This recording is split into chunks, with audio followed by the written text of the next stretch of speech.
Robin Williams once stated, "I thought lacrosse was something you found in the church," which, even though that's kind of funny, it's not exactly accurate. For some, it's a heritage, it's part of a Native American ancestral background. And for others, it's a rising popular sport that's become something that they see in their communities. As a player for close to 6 years, I can attest that lacrosse involves way more than just a ball, a stick, and a goal. Providing you with a better understanding of the sport will allow you to see if it piques your interest like it has other people, especially because it's becoming more and more popular on a collegiate level. So, today I'm going to cover with you 3 basic concepts, including the origin, the basic components of the sport, and its growth over the past 10 years. So let's get started with its origin, shall we? Lacrosse is a deeply rooted history that dates back before the United States was even formed. According to the World Lacrosse website, in fact, the Algonquin tribe was the first tribe to actually play what was called stickball. And in the year 1636, a French missionary by the name of Jean Brebeuf was the first to actually witness the sport being played and gave it its name of lacrosse. The field back then ranged between 500 yards and several miles, as it was played between the 2 competing villages.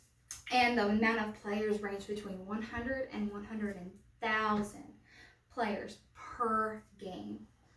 The reasons behind Native Americans playing the sport include recreation, religious practices, as well as conditioning their young warriors. So now that you know a little bit about the origin of lacrosse, we'll talk about the concepts and the components that go into it. So it's changed drastically, especially with the field size, the players, and the equipment that's utilized. According to the U.S. Lacrosse website, the equipment for men's and women's is actually pretty similar. So I've got a couple of the basic components here. In each game, they require a solid colored ball, a mouth guard for the top of their teeth, a standardized lacrosse stick, which this is one component we'll talk about that changes, and headgear. Specifically goggles that have specified crossbars that you have to have in place.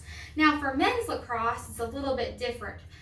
They also have to have a protective cup, a helmet, and their stick sizes vary too. Attackmen and midfielders have shorter sticks, and those range between 40 and 42 inches long. And defenders have something called a deep hole, and that's between 52 and 72 inches long, because it's got to be long range for throwing, as well as they can have physical contact in men's. Now the goalies for women and men's have very similar equipment in that they have to have a chest protector, throat protector, full padded gear, padded gloves, and they have a wider netted lacrosse stick that they use in order to stop balls from going in the goal. The field size has diminished drastically to 110 yards, which can be played on a standardized football field. And the number of players has gone way down to only 10 per team. 3 attack, 3 midfielders, 3 defenders, and 1 goalie. So 20 on the field at a time between the competing teams.